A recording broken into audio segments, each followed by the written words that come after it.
que influyen de manera importante en la formación de nuestros estudiantes, de los ciudadanos que finalmente irán tomando decisiones a lo largo de su vida. Nos complace mucho en poder contar con su compañía y bueno, para dar inicio formal a esta actividad académica, vamos a invitar a la maestra Citlali Mendoza San Juan, quien es directora de la Escuela Normal de las Huastecas, quien tendrá para todos nosotros un breve mensaje. Maestra Citlali, adelante, por favor. Bienvenida.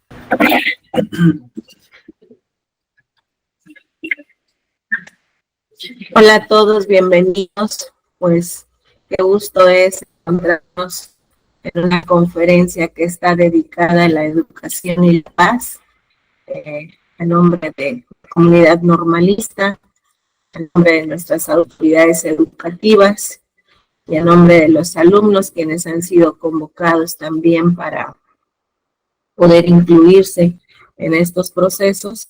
Pues quiero darles la bienvenida a esta conferencia dedicada a la educación y la paz. Creo que hay un propósito noble, trascendental, en donde es importante explorar cómo la educación puede ser un pilar fundamental en la construcción de un mundo más pacífico y también un mundo más justo, en un mundo más interconectado. Creo que es esencial que cultivemos los valores en nuestras aulas y comunidades, considerando que la paz no solo es una ausencia de conflicto, sino la presencia precisamente de justicia, de igualdad y de respeto mutuo.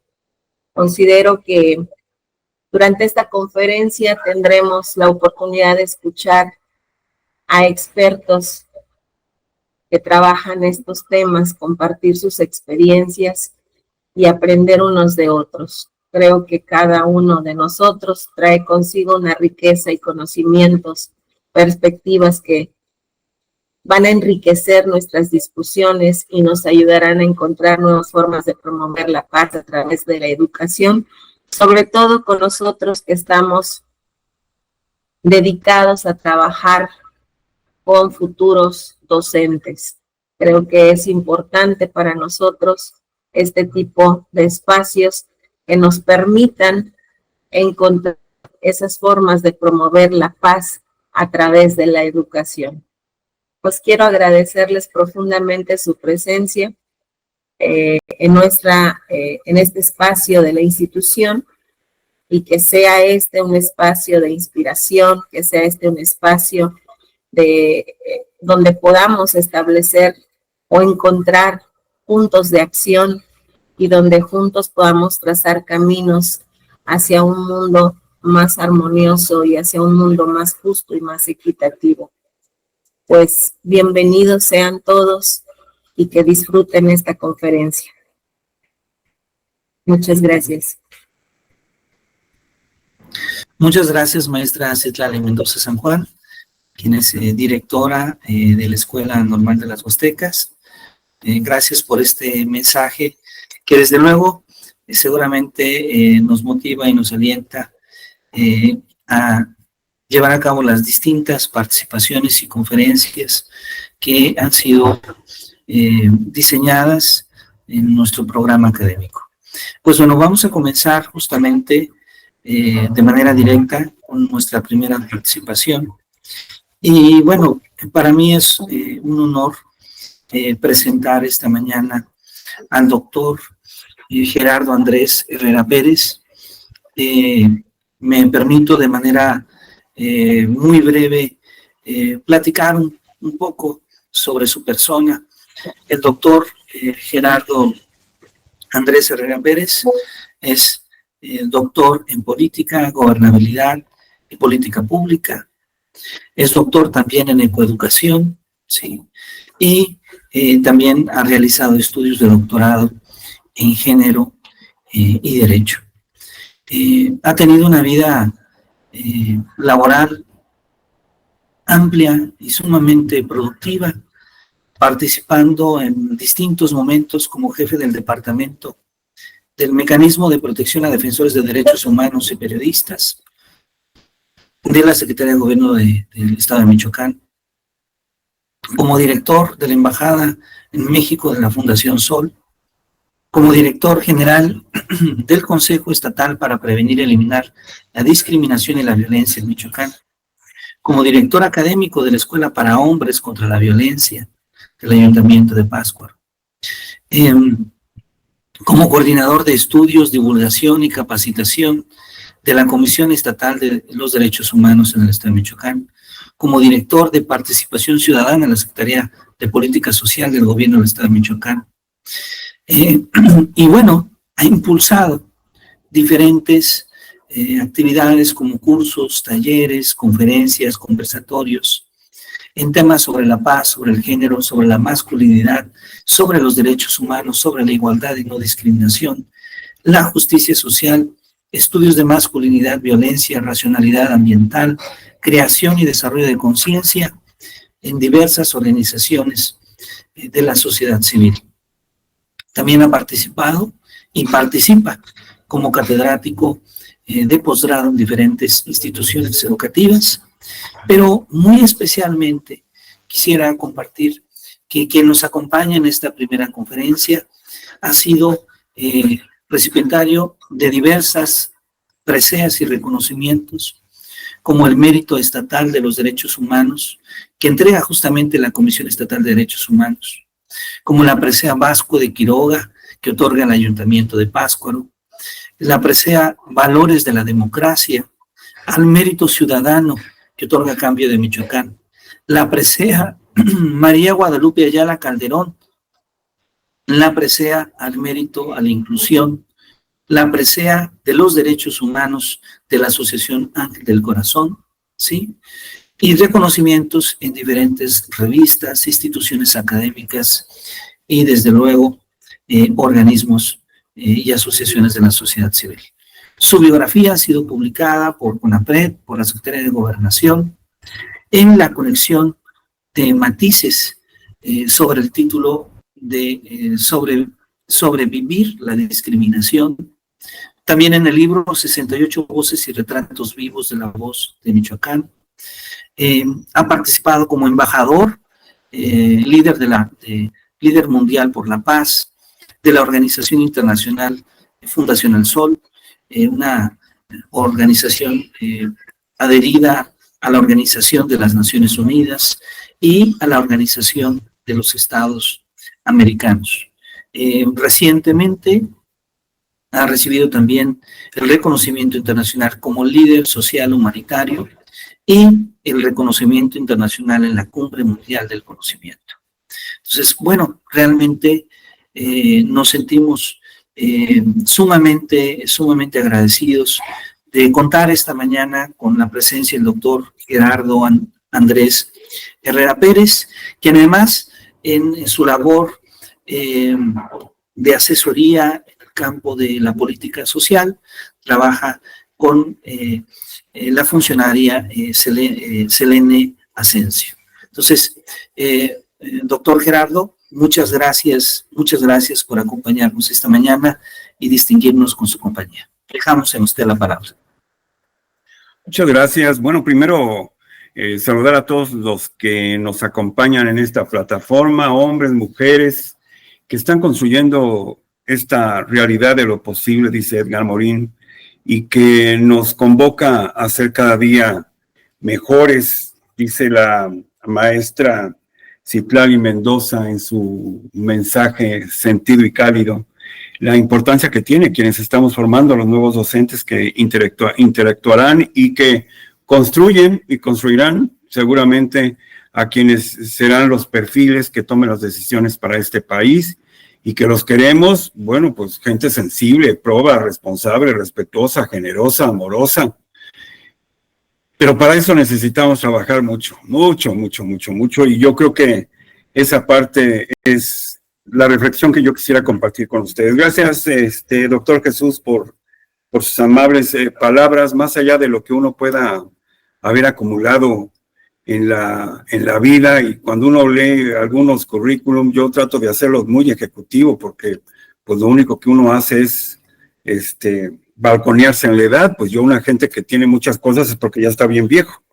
Pero bueno, finalmente la vejez también nos ayuda a poder interpretar la realidad y dar un enfoque que pueda ser sustantivo y que en todo caso pueda generar las condiciones para de él abrevar si es que se coincide, para no abrevar si es que no se coincide, pero de todos modos tomarlo en consideración en términos de poder hacer una revisión documental o conceptual sobre los temas que nos convocan hoy, la paz y la convivencia.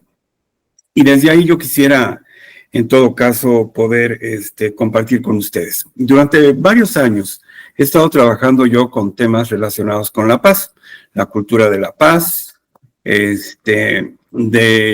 ya sea de la primera, la segunda, la tercera o la cuarta generación de paz, y he estado trabajando en la construcción de una quinta generación de paz. Esto lo voy a hablar en su momento.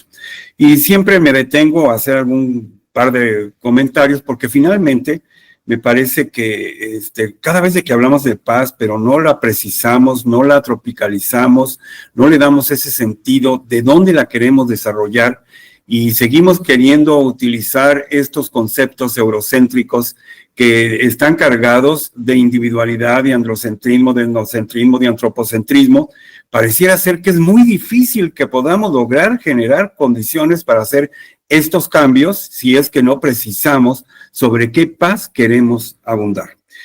Previo a todas estas reflexiones que yo voy a comentar, hablaba cuando me hizo favor de invitarme el doctor Jesús Castañera acerca de la importancia de tocar estos temas que tienen que ver con las epistemologías del sur y desde luego esta visión eurocéntrica que nos somete, nos controla y nos sigue disciplinando en términos del propio conocimiento.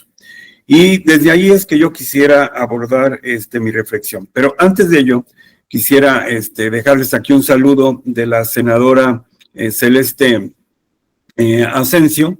Ella es la senadora y preside la Comisión de Derechos Humanos.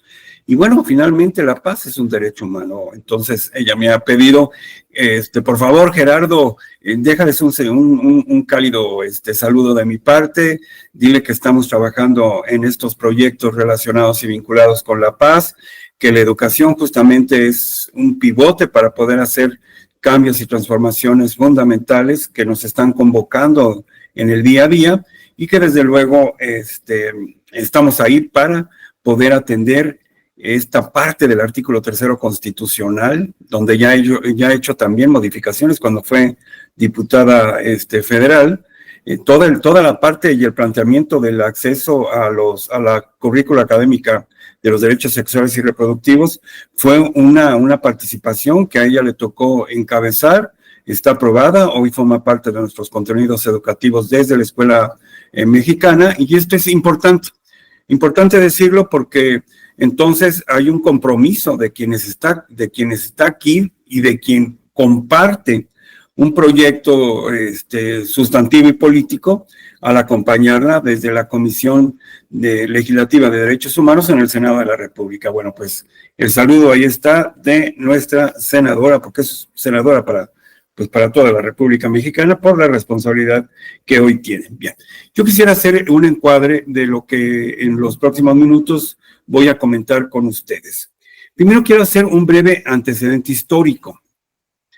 Y es importante y es significativo porque nos permite entender qué es lo que estamos viviendo.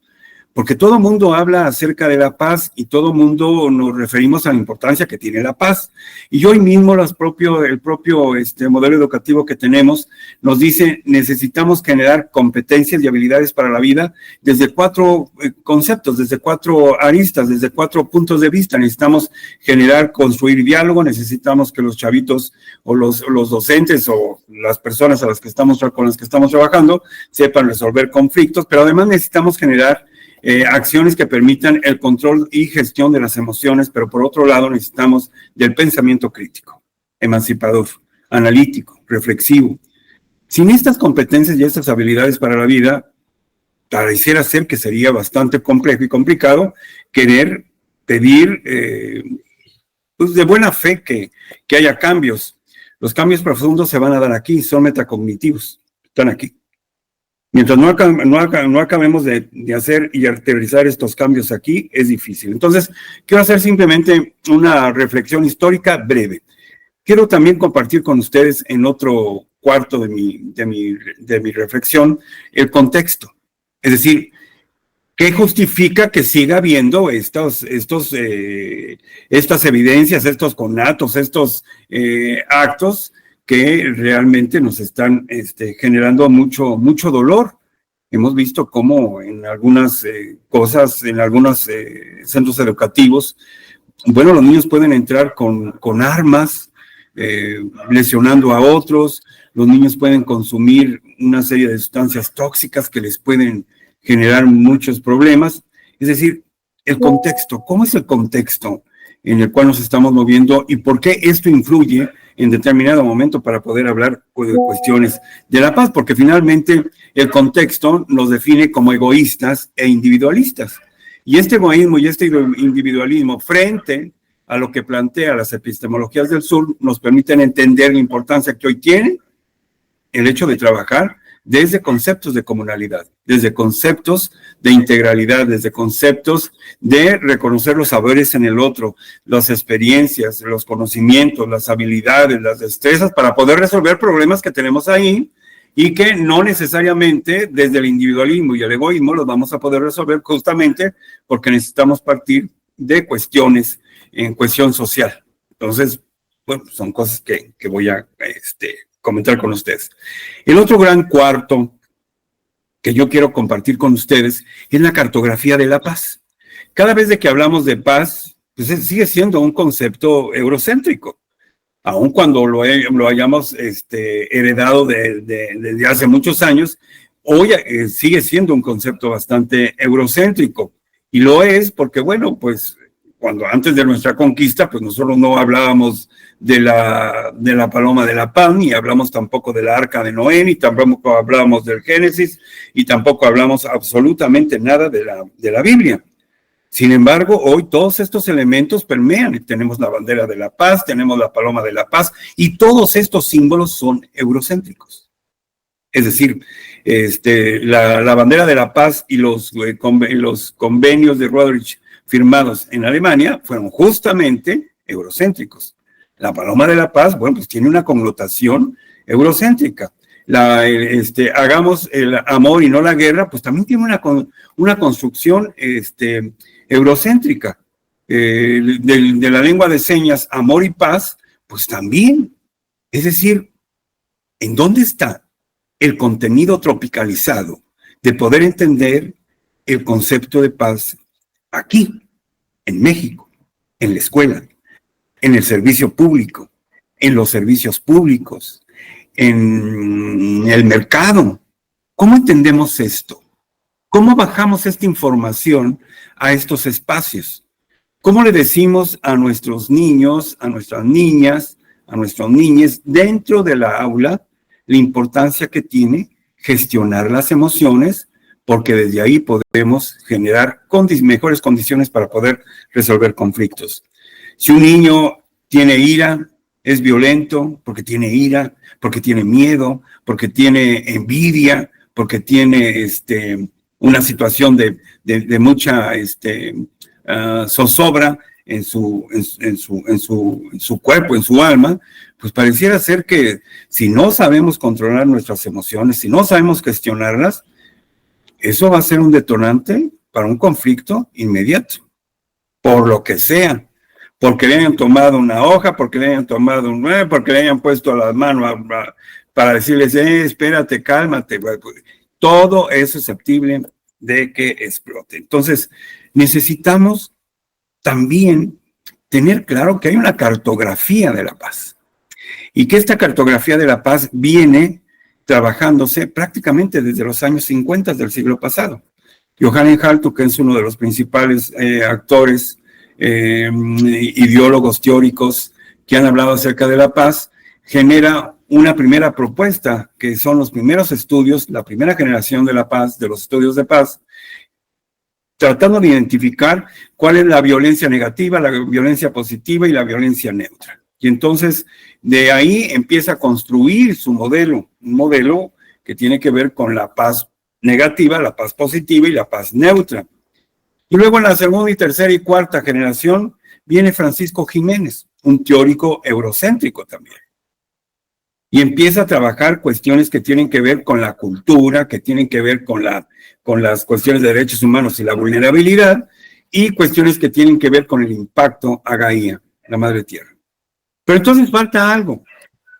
Faltaría como una quinta generación, que son los trabajos que estamos haciendo. Y yo digo, necesitamos una paz escolar. ¡Oh! Este es otro enfoque. Porque necesitamos una paz no a modo, sino que permita generar las condiciones para poder atender los problemas que se generan ahí, y no con una visión eurocéntrica, individualista, egoísta, androcéntrica, antropocéntrica, etnocéntrica. Todo exactamente al contrario de lo que deberíamos de estar generando ahí. Valores sólidos y no líquidos, efímeros, y de la inmediatez, que tendríamos que estar construyendo en este sentido. Déjenme revisar mi conexión de la computadora porque veo que se me está acabando la pila. Ah, no, ya. Sí, ya quedó ahí. Bueno, entonces les decía, esta es otra parte que yo quisiera comentar con ustedes. Y cierro mi disertación con otro cuarto, donde hablo acerca de la paz decolonial. Todo esto anteriormente que les dije, pues tiene que ver con los procesos de colonización. Y estos procesos de colonización necesitamos hacer un proceso de decolonización. Y estos procesos de decolonización tienen que ver con impulsar un modelo de paz en la escuela, de paz en la diversidad, porque esto nos va a dar sentido a lo que nosotros queremos desarrollar.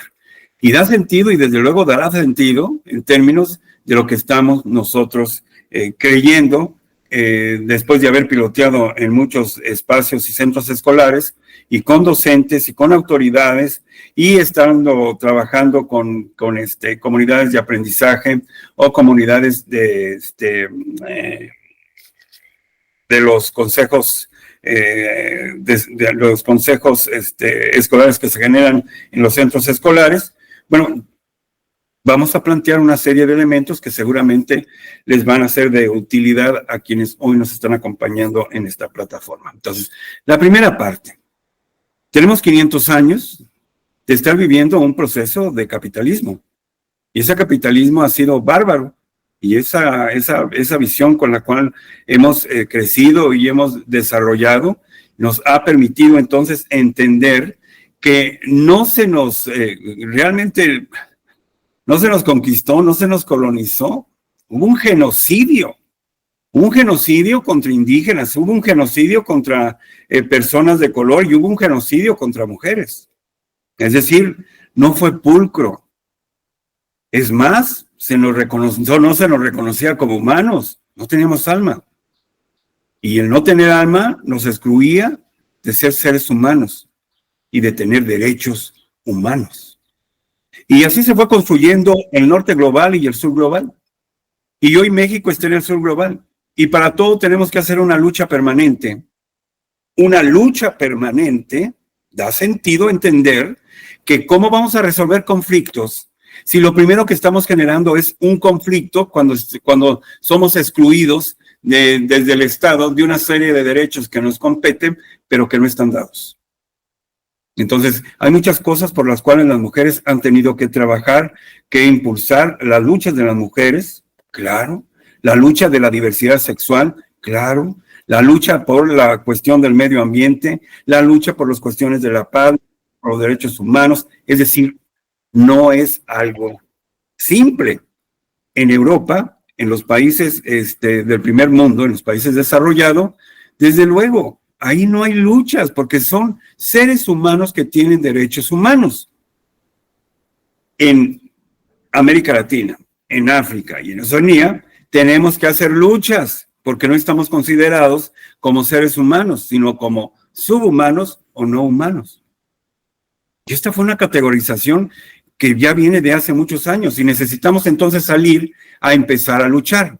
Entonces, por un lado nos hablan acerca de que necesitamos el diálogo y que necesitamos resolver conflictos, pero por otro lado, no tenemos los derechos humanos. Entonces, pareciera ser que ahí hay una contradicción. Entonces, esta parte histórica nos debe de quedar claro.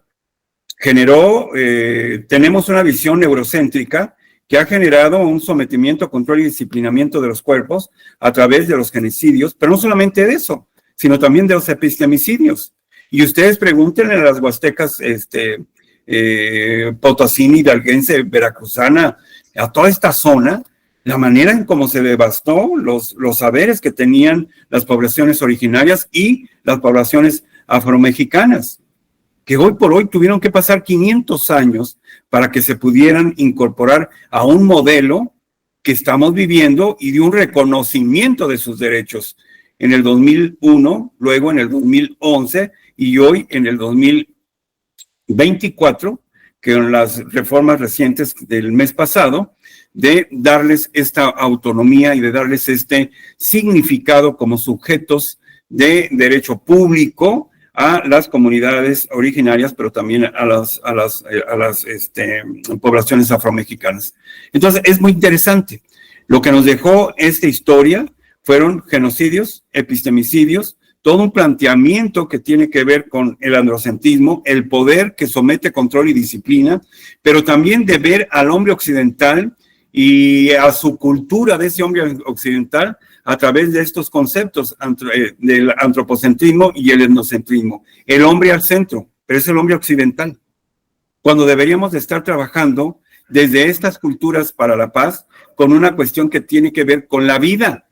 Tenemos que hacer un lado al hombre y tenemos que privilegiar la vida, porque si privilegiamos la vida, privilegiamos a los seres vivos. Y si yo privilegio a los seres vivos, estoy generando un mensaje muy claro a la vida del hombre, del humano, la vida del animal, la vida de la planta, que en unicidad con el agua, aire, tierra y energía, generamos unicidad. Somos uno. Y lo que tiene que estar en el centro es la vida, el biocentro, no el antropocentro, porque finalmente la cultura occidental ha generado una devastación, no solamente del ser, el poder, los saberes, sino también de la naturaleza. Y hoy no podemos entender esta construcción social, ambiental, política del ser humano si no tenemos este tren completo de lo que significa el humano. Necesitamos de construir este modelo en el cual estamos viviendo, que es demasiado egoísta y demasiado individualista. Pero bueno, esto salta al contexto que estamos viviendo. Y este contexto que estamos viviendo, pues no es un contexto halagador. Tenemos un proceso de globalidad. Y entonces muchos dirán, bueno, pues hoy la tecnología y hoy el comercio y hoy las comunicaciones nos permiten estar en todos lados. Sí, pero todo ese comercio y todas esas comunicaciones generaron una sola cultura, la cultura del consumo. Y ese consumo se da en el mercado, que es un mercado hedonista, narcisista, es un mercado que hace individualismo, que hace egoísmo, es un mercado meritocrático, que está buscando que la gente esté trabajando y esté generando para poder acceder al consumo, para poder acceder a los bienes y servicios que le pueden ser de su placer, el sexo, la droga, el alcohol, las marcas, todo esto en su conjunto, pues genera ese individualismo. Entonces, nosotros dentro de la escuela queremos hacer mucha más participación y vamos a hacer la paz y ahora la convivencia, pero si no nos queda claro que la escuela está rodeada de un contexto de globalidad, de mercado y de patriarcado, donde el hombre sigue sometiendo, controlando y disciplinando los destinos de las mujeres. Si realmente hoy las normas, las estructuras operativas y el diseño de política pública fuera funcional, no tuviéramos feminicidios, no hubiera violencia contra la mujer.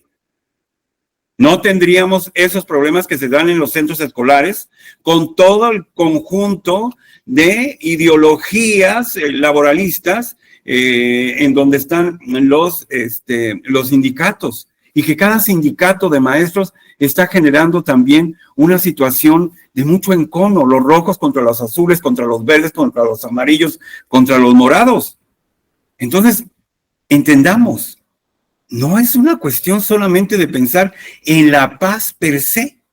Pues ese es un concepto muy halagüeño, ese es un concepto que deseable. Yo quiero la paz, claro, quiero la paz para mi familia, para mis hijos, que tengan paz en los espacios. Pero si yo no tomo en consideración esto, ¿cómo construyo un modelo de paz? Si no me queda claro qué es la cohesión social, tampoco va a ser posible que yo coloque dentro de las estructuras de los centros de trabajo la posibilidad de poder articular un modelo de paz o una cultura de paz o una paz escolar o una paz diversa. Pero también el mercado genera otra serie de componentes y hoy vivimos crisis que le pegan a la escuela también. Tenemos una crisis medioambiental, pues si llueve, si inunda, los chiquillos no van y cada quien sálvese como pueda. Ya vimos en las cuestiones de la pandemia todo lo que nos pasó. Tuvimos que pasar de estos procesos personalizados, de atención personalizada, a los digitales, las TICs, las tecnologías de la información y la comunicación, y pasamos y transitamos a las TAC, las tecnologías del conocimiento y el aprendizaje. Sin embargo, hubo quienes no tenían dinero para comprar datos, no se conectaban. Hubo más quien tuvo que compartir en el interior de su hogar. Y eso identificaba quién sí podía, quién no podía, quién era pobre, quién no era pobre. Porque a veces en la pobreza también se administra la pobreza. Entonces es muy importante poder identificar esta crisis, la crisis medioambiental que le pega a la escuela. Pero también le pega las cuestiones que tienen que ver con la crisis social. Porque tenemos corrupción y tenemos crimen organizado. Muchas veces llega la quincena y somos amenazados los docentes de que tenemos que entregar parte de nuestro aguinaldo. Bueno, ahí hay otro problema que tenemos que el Estado mexicano no ha podido resolver. Y también tenemos el otro, el subjetivo, el personal, el de los niños, que no logran controlar sus emociones. Es decir, no tenemos un modelo ético de cuidados. No lo tenemos. Tenemos que construirlo. Y entonces los niños, o los jovencitos, los adolescentes, las juventudes, las adolescencias, las infancias, han logrado quitarse la vida. Y yo me pregunto, ¿un niño que se quita la vida?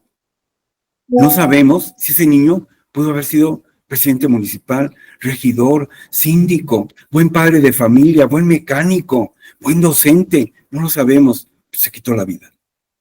Entonces tenemos que pensar en eso también. Crisis de salud, pero también tenemos crisis del miedo. Y también no entendemos, no comprendemos que hay una crisis del capital financiero. Capital financiero es el que financia los nuevos mundos. Los mundos son los que creamos los hombres, la humanidad. Y entonces hoy se está creando la cuarta revolución industrial. Se está creando la inteligencia artificial y también la robótica. Y entonces a Alexa le decimos, Alexa, haz esto, Alexa, haz lo otro.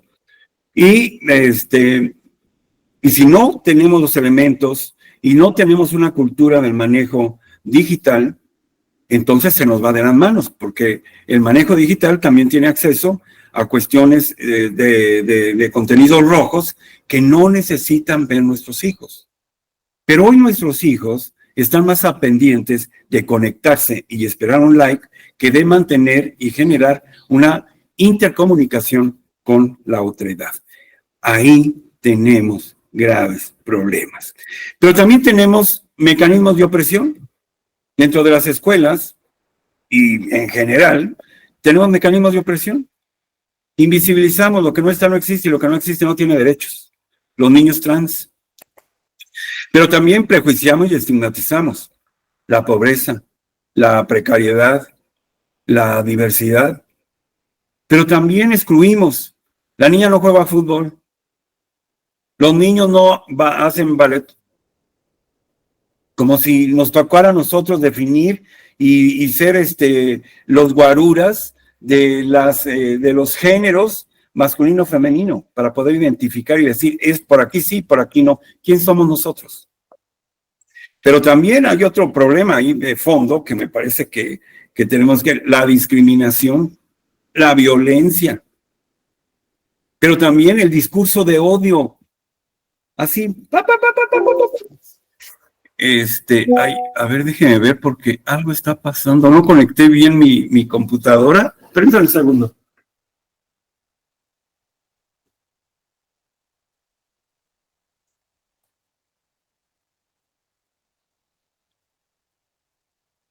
Yo espero que... y ahora sí, ya, sí. Estaba mal conectado y estaba yo ya muy preocupado. Yo soy muy gritón, así no piensen que estoy regañando a nadie. Yo soy muy gritón y me gusta mi estilo, quiero que sepan. Bueno, todo esto ha generado egoísmo y individualismo. Entonces, la primera pregunta es, ¿cómo genero condiciones? Si lo que está afuera y lo que está afuera entra a la escuela a dar clase, a tomar clase, como padres de familia, como directivos, todos estamos dentro, pero todos estamos dentro con la misma ideología. Y estas ideologías mucho tienen que ver con cuestiones tanto orales como la misoginia, el machismo, el racismo, el clasismo, la homofobia, la xenofobia. Si alguien habla así, si alguien se viste así, si alguien come de esto, es suficiente para aplicar estos mecanismos de opresión y estas cuestiones y posiciones ideológicas que excluyen. Esas son de las cosas que tenemos necesariamente que tomar en consideración. La otra cuestión es esto del contexto te hace individualista y te hace egoísta. ¿Y cómo le hacemos para generar el proyecto de cohesión social dentro de la escuela? La cohesión social tiene 4 estructuras. Una estructura que tiene que ver con la confianza. ¿Cómo genero yo confianza frente a esto? En la familia. A veces los padres no tienen confianza con los hijos. En la escuela, en la comunidad. ¿Cómo genero identidad y pertenencia de estos niños, de estos infantes, los propios Vicentes que están en las normales o que están en la normal de las huastecas para generar la identidad y la pertenencia? Si yo les digo, ¿ustedes a qué normal pertenecen? Yo tendría que escuchar a la mejor. ¿Y cuál es la mejor? La de las huastecas, claro, no hay otra. Pero no dicen eso. Lo dicen de manera timorata. Y lo digo porque estuve allá en las huastecas, en la normal. Entonces necesitamos generar identidad y pertenencia, que la vivan, que la sientan, que la reconozcan, que la defiendan. Esa es parte. La paz se vive, porque la paz es dinámica y se vive momento a momento, día a día. Sin eso no hay posibilidades, de poder generar estas condiciones. La cuestión social, confianza. Confianza de la autoridad con sus docentes, con sus alumnos. Necesitamos la identidad y la pertenencia. Necesitamos valores sólidos, no valores líquidos, no efímeros, no en la inmediatez, resolviendo cosas. Necesitamos vivirlos. Y vivir los conceptos sólidos es cuando a la vuelta de los años decimos, y realizamos la 23ª Feria de la Salud. Caray, no es una ocurrencia.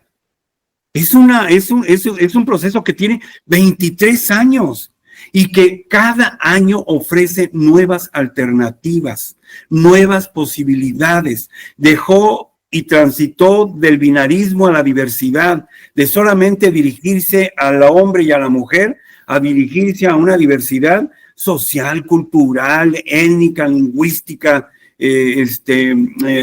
ideológica, política y sexual. Entonces, eso permite entender que no son ocurrencias, que venimos de procesos sólidos. Y a mí me da mucho gusto cuando cuando escucho que me invitan, va a cumplir 50 años de escuela, y que llevan a la primera directora o primer director en condiciones verdaderamente lamentables, pero llega y no puede hablar porque se le desbordan sus lágrimas, porque él formó esa escuela, porque le entregaron con grupos unitarios, le tocó atender a los 6 grados o multigrado, no sé cómo se llama, y yo ahora ve, claro, un espacio totalmente con un domo. Ya no tienen que gritar porque ya tienen conectado su servicio electrónico de comunicación. O sea, hay un adelanto tecnológico, hay una organización, están formaditos los niños, están los padres de familia. Hay otra manera de entender la realidad. Y entonces piden a aquel docente que por favor hable y diga qué va a decir. Se desborda en lágrimas porque entiende que tuvo sentido haber hecho lo que hizo y que a la vuelta de 50 años y aún en esa condición débil en la que está, puede ver que aquello progresó. Eso construye paz. Pero hay que cacaraquearlo, claro. Bueno, entonces, el otro gran tema que tenemos que abordar es el tema de la cartografía de la paz. Miren ustedes, cada vez de que se habla de paz, se habla de egoísmo y de individualismo. Tan es así que los temas de guerra que tenemos actualmente, por ejemplo, Ucrania y Rusia, siguen debatiéndose y peleándose por cuestiones que tienen que ver con los recursos naturales, el gas, principalmente el petróleo, los espacios para el comercio. Y entonces la pregunta es simple, sigue habiendo egoísmo e individualismo. Eso no ha acabado. Entonces no podemos tomar un concepto eurocéntrico de la paz para quererlo enquistar en un mundo totalmente opuesto al que se vive en Europa, en Inglaterra, en Alemania, en Italia, en Francia. Digan ustedes, aquí en la propia América, pues en Canadá, en Estados Unidos, Japón. Frente a los otros, el sur global, que somos América Latina, el Caribe, que es África y que desde luego es Oceanía, que viven con mucha precariedad. Entonces, nos debe de quedar claro que esta manera, mientras siga presente este modelo neoliberal o este capitalismo histórico con este momento neoliberal, mientras siga esta visión y esta posición en la cual estamos viviendo, y con esta visión eurocéntrica, individualista y egoísta, con una visión ya no solamente biopolítica, sino psicopolítica, porque hoy no necesitamos que alguien nos controle, nos someta y nos discipline, nosotros mismos.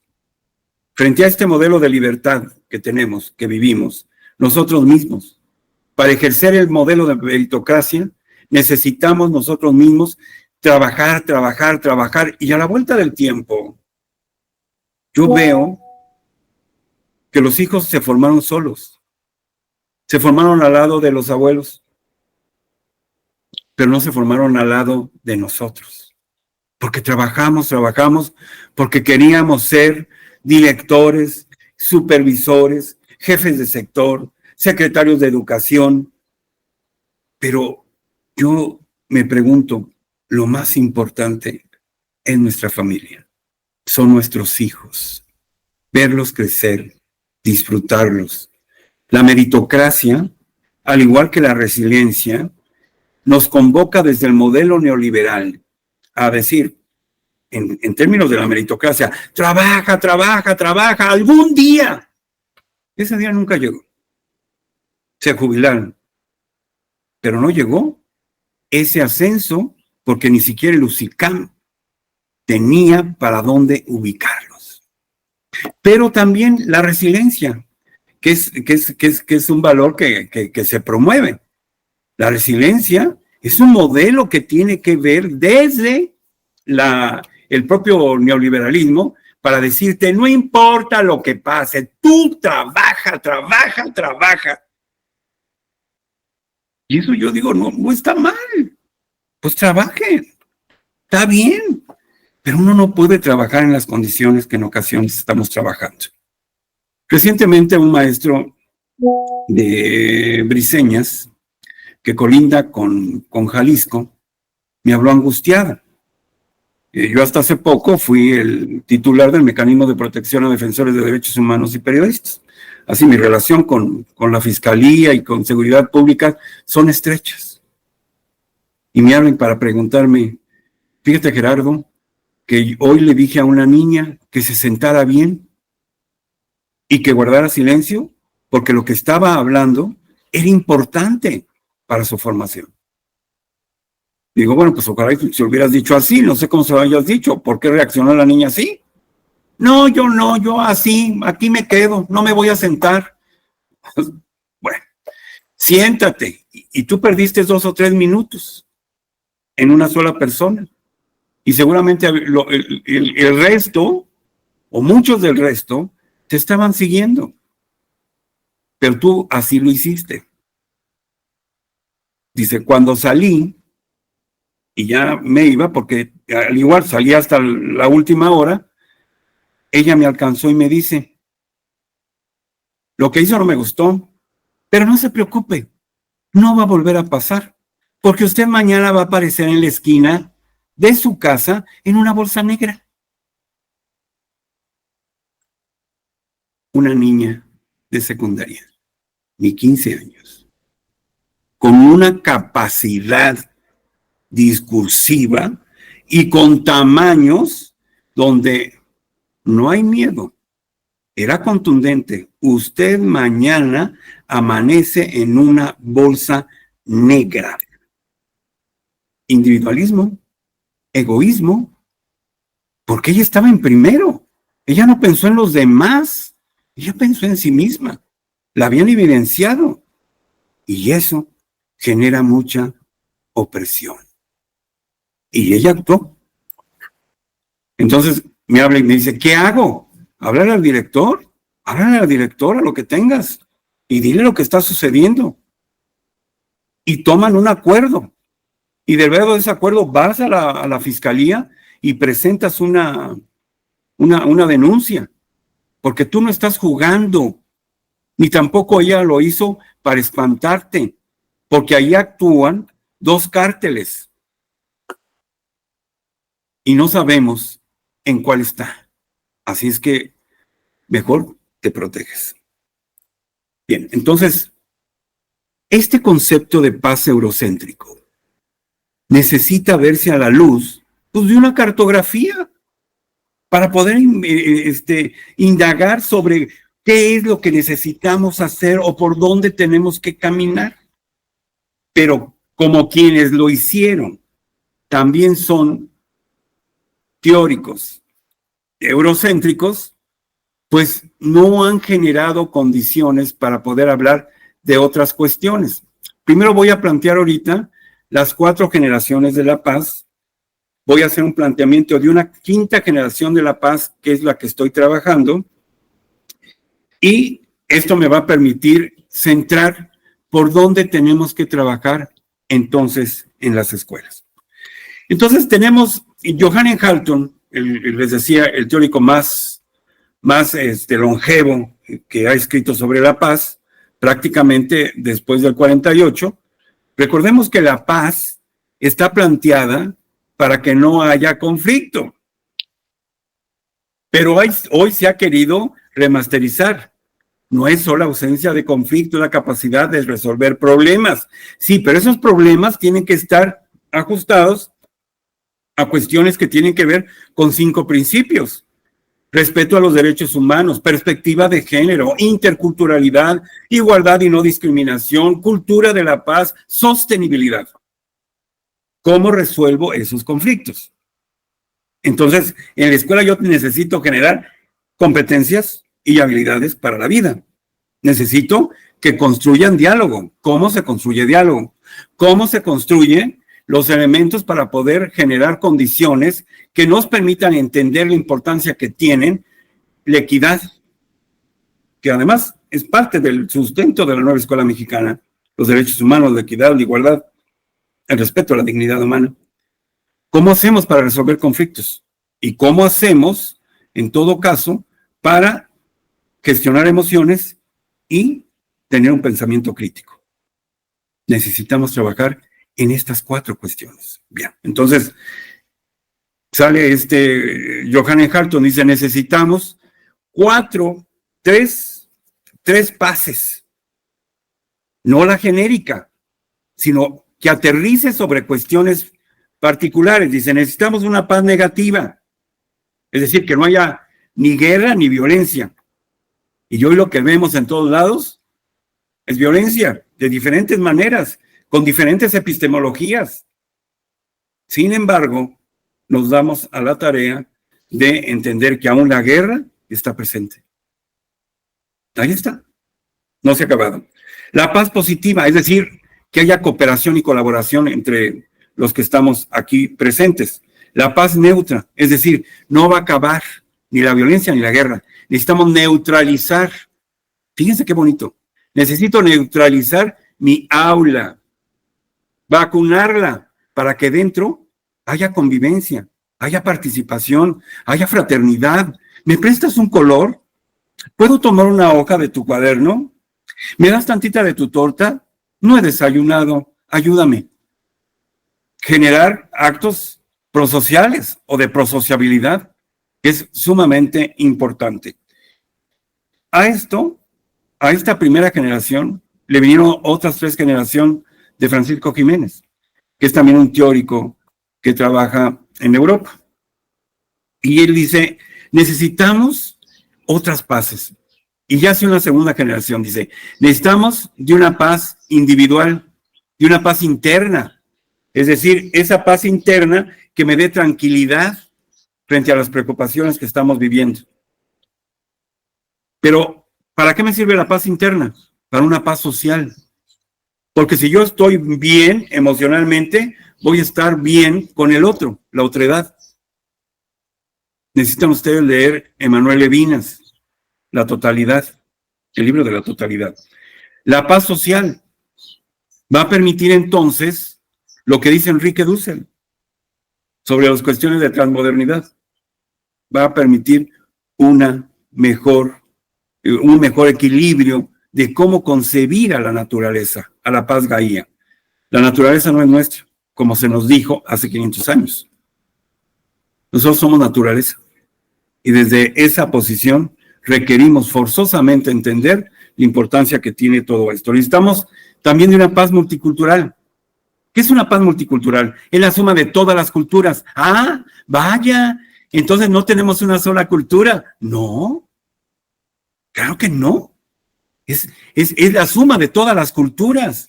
Y si es así, simplemente ustedes allá en las Huastecas y yo acá en Michoacán, nos damos cuenta de los pueblos originarios y la cosmovisión que tienen para articularse con el cosmos y con la naturaleza.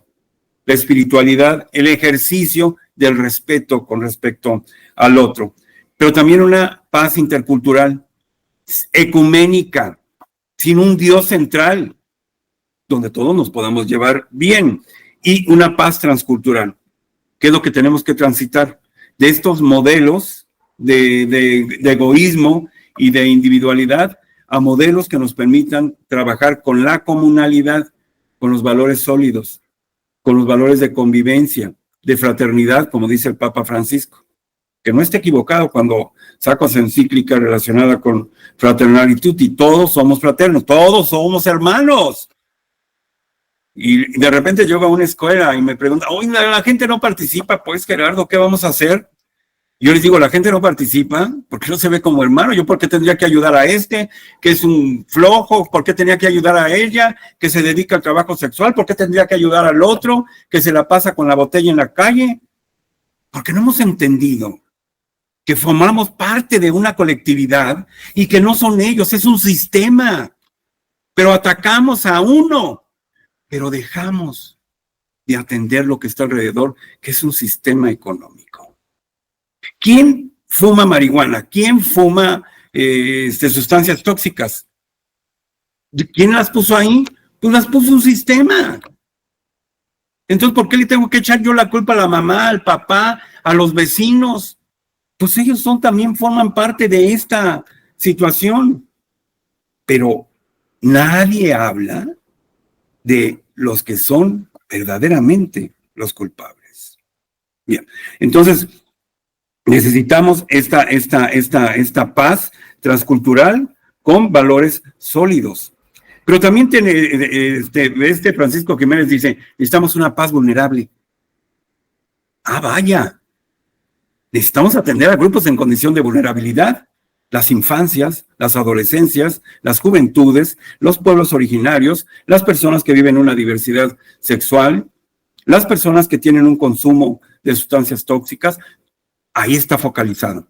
La paz ahí. Pero también necesitamos una paz sostenible. O sea, para esta generación y para las próximas. No es solamente el asunto de la naturaleza, sino es el asunto de lo que hoy podamos vivir con respecto a lo que viene en las próximas generaciones. Para nosotros, para nuestros alumnos y luego de ellos para sus nietos. Que les alcance ver esa maravillosa carretera curviada, terrible, pero con unos extraordinarios paisajes, que sigue existiendo, que la puedan ver los ojos de otros humanos que van a venir en 50, en 60 años, en 100 años.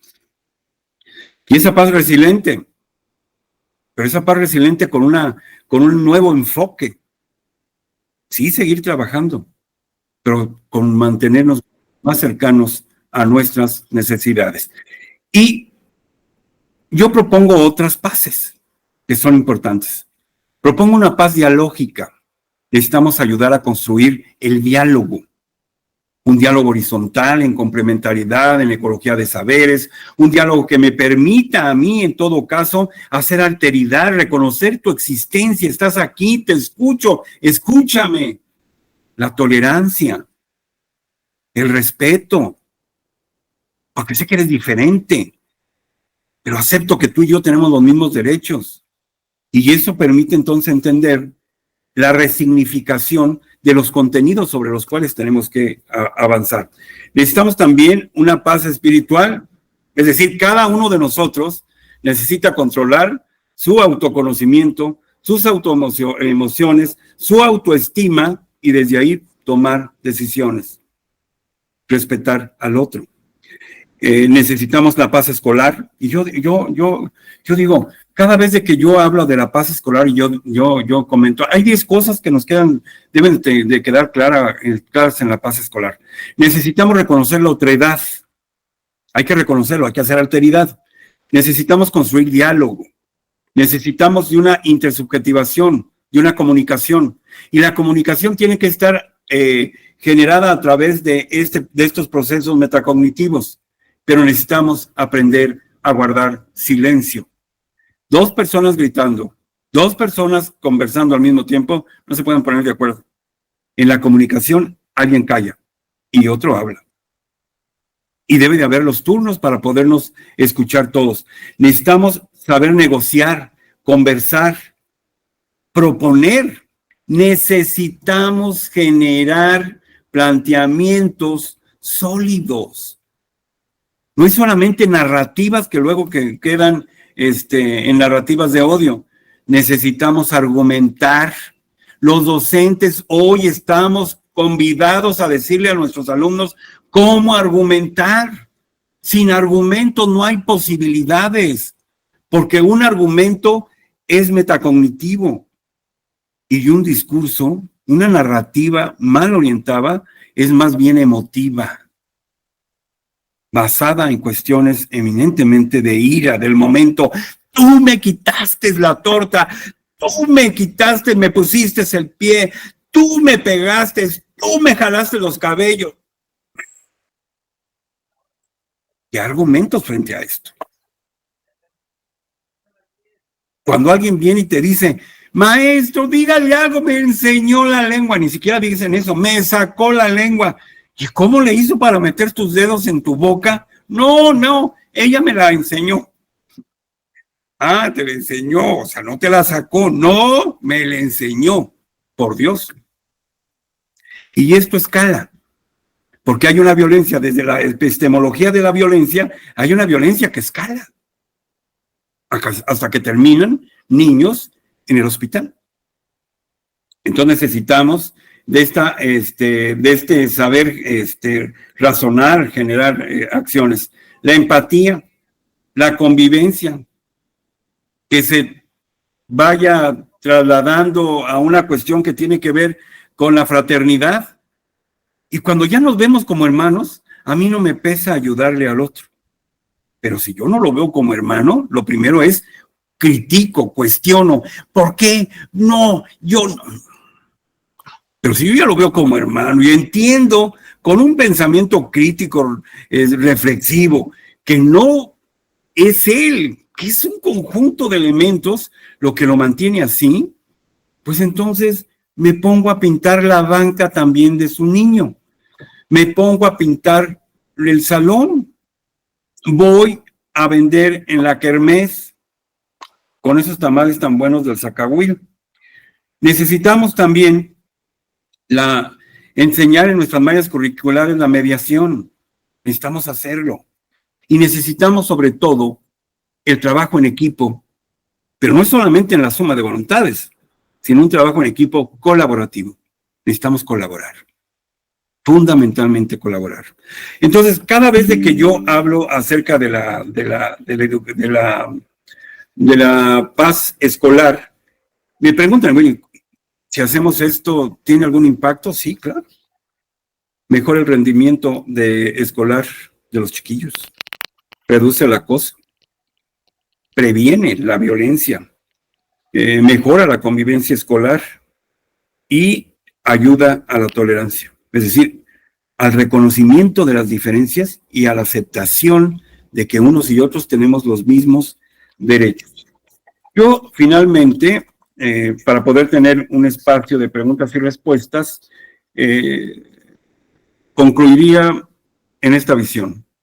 Si no necesitamos una paz conceptualmente construida desde los años 40 del siglo pasado, eurocéntrica, que no tome en consideración todos estos elementos a los que yo me acabo de referir y seguramente otros que se me pasan. ¿Qué es lo que necesitamos? Lo primero que necesitamos, pienso yo, son varias cosas, pero centraré tres. Primero, tener presente qué es una teoría de la complejidad.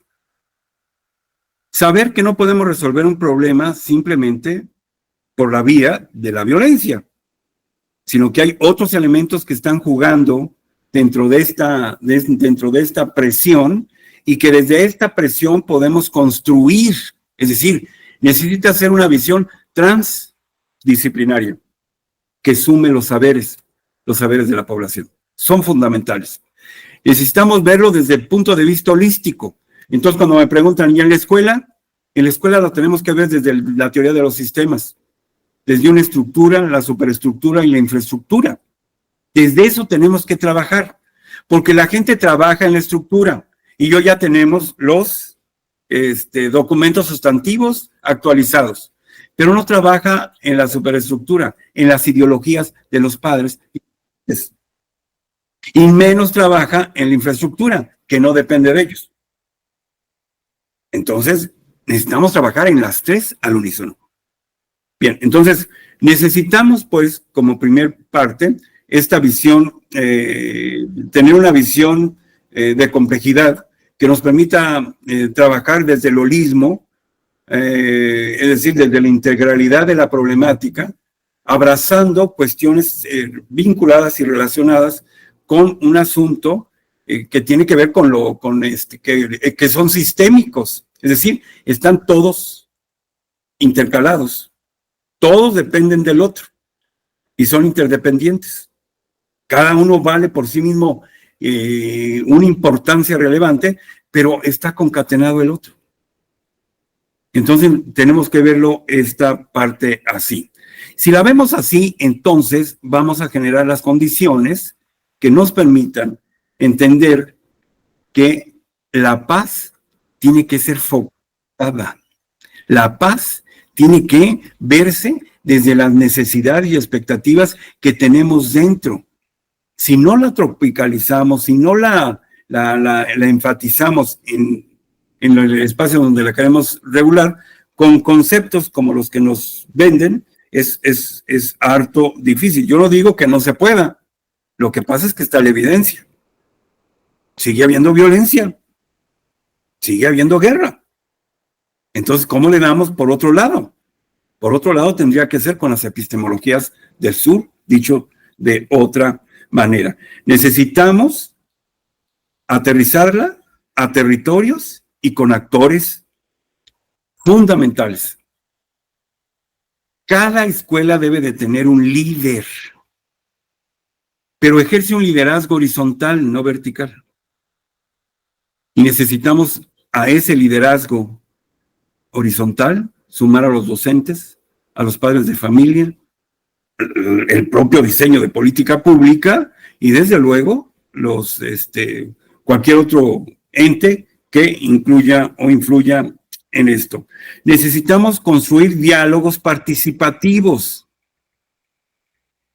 no que sometan, controlan y disciplinen. Aquí se hace lo que el director o la directora dice. No. Aquí construimos ese modelo deseable que tenemos, que queremos, lo deseable.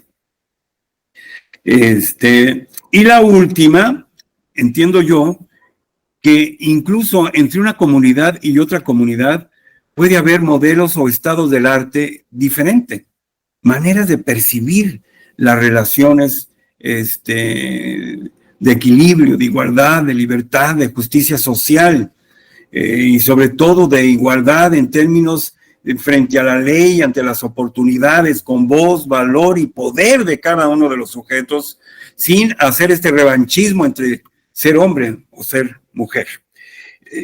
Yo termino con esto mi disertación diciéndoles la importancia que tiene entonces entender el concepto paz escolar y el concepto paz diversa, porque son dos cosas que entrelazan.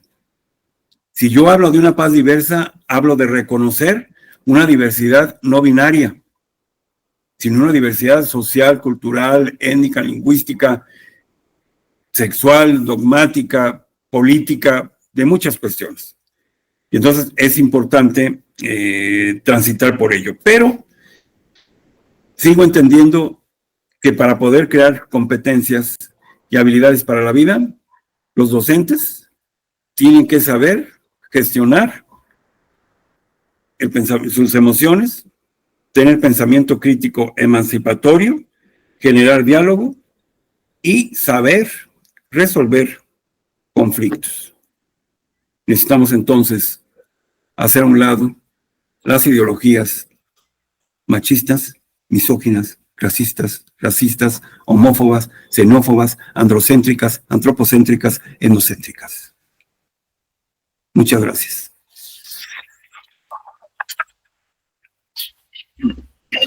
Muchísimas gracias, doctor Gerardo Andrés Herrera. Muchas gracias por darnos la oportunidad de escucharle esta muy, muy interesante disertación, una reflexión muy profunda. Y bueno, es tiempo de escuchar si nuestros colegas que nos acompañan en línea tienen alguna pregunta para el doctor Gerardo Andrés o algún comentario.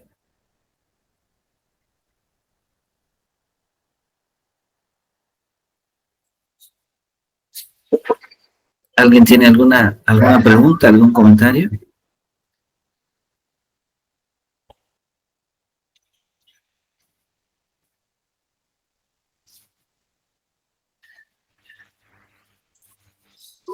Muy bien. Bueno, pues le agradecemos muchísimo, doctor Gerardo.